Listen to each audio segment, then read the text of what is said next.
அல்லாஹுடைய தூதர் ஸல்லல்லாஹு அலைஹி வஸல்லம் அரிஷின் நிழல் 7 கூட்டத்தார்களுக்கு என்று சொன்னார்கள்.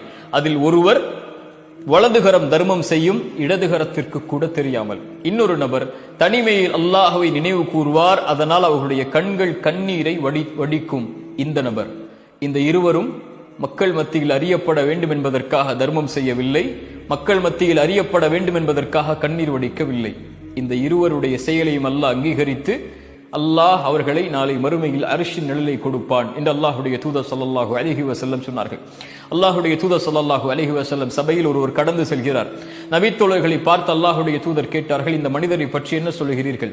நபித்தோழர்கள் சொன்னார்கள், அல்லாஹ்வின் தூதரே, இவர் மிக கண்ணியமிக்கவர், இவர் பெண் கேட்டால் கொடுத்து விடுவார்கள், இவர் சாட்சி சொன்னால் ஏற்றுக்கொள்வார்கள்.